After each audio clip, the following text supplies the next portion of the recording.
स्वागत है आपका मिशन दिल्ली यूनिवर्सिटी के अगले लेक्चर में।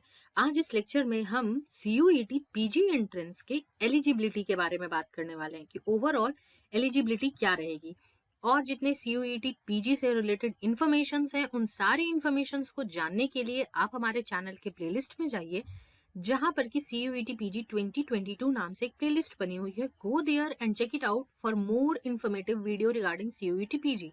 अभी तक जो हमारी जानकारी है उस हिसाब से कंडक्ट करा रही है सीयूईटी, और उसने बहुत सारी चीजें बता रखी हैं, जिसमें कि एक सबसे पहली चीज जो जाननी जरूरी है कि एलिजिबिलिटी क्या है, क्या हम पात्र हैं कि इस सारे फॉर्म को हम भर सकते हैं, या क्या क्या चीजें हैं जो भरने की जरूरत है, समझने की जरूरत है बेसिकली। तो सबसे पहले तो ये जानने की जरूरत है कि कोई एज लिमिट बिल्कुल भी नहीं है, कोई एज लिमिट नहीं है किसी भी कैंडिडेट की जो अपीयर होना चाहता है।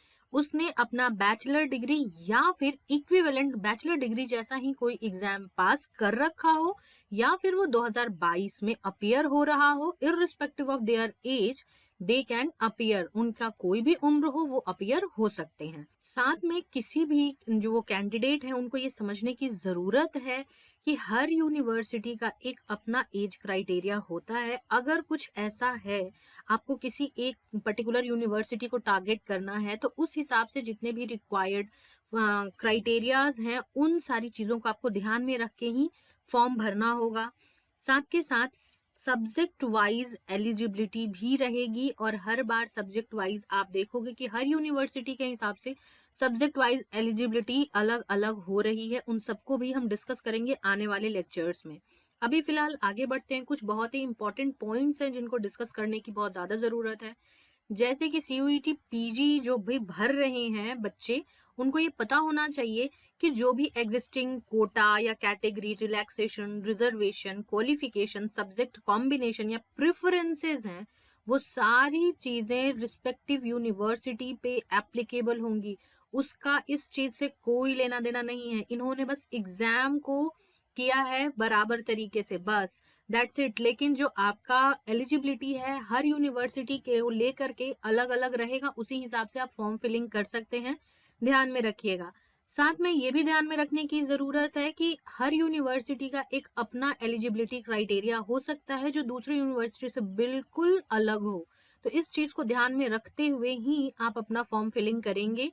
साथ में कैंडिडेट को ये चीज जानने की बहुत ज्यादा जरूरत है कि भाई जो भी यूनिवर्सिटी है उन सबका क्राइटेरिया एलिजिबिलिटी का अलग अलग है। तो आप पहले उसको लिखें, देखें, समझे, उसके बाद ही अप्लाई करें। बाद में सीयूईटी या फिर एनटीए की कोई जिम्मेदारी नहीं होगी। सिर्फ एंट्रेंस टेस्ट में अपीयरेंस या फिर सिक्योरिंग मार्क्स ही आपके एडमिशन के लिए जिम्मेदार नहीं होगा। रैदर आपको इस चीज को भी ध्यान में रखना होगा कि आप प्रोग्राम वाइज एलिजिबिलिटी कंडीशंस को उस पर्टिकुलर यूनिवर्सिटी के लिए फुलफिल करते हैं, तभी आपका एडमिशन होगा।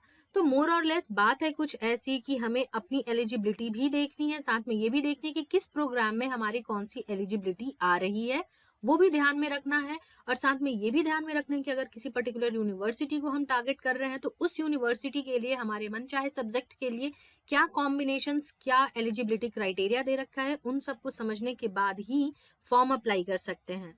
और आप अपनी परफॉर्मेंस को मल्टीपल टाइम बूस्ट कर सकते हैं। डेलीवाइट की वेबसाइट www.dailybites.in पर जाएं, वहां पे सीयूईटी रिलेटेड बहुत सारे मॉक पेपर अवेलेबल हैं।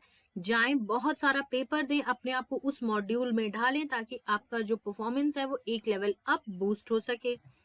और फिलहाल के लिए इतना ही। आप हमारे टेलीग्राम चैनल से जुड़ सकते हैं जिसका लिंक आपको डिस्क्रिप्शन बॉक्स में मिल जाएगा। जाएं, वहां जुड़ें और नए वीडियोस के अपडेट, नोटिफिकेशंस और भी जितने भी ऑफिशियल नोटिफिकेशन है उन सारे अपडेट को पा सकते हैं एकदम प्रायर बेसिस पे। और अब आप मुझसे इंस्टाग्राम के थ्रू भी जुड़ सकते हैं जिसका लिंक आपको डिस्क्रिप्शन बॉक्स में मिल जाएगा। जाएं, वहां जुड़ें और अपने क्वेरीज को भी पूछते रहें। Until then, stay tuned, stay connected to Mission Delhi University. God bless you all.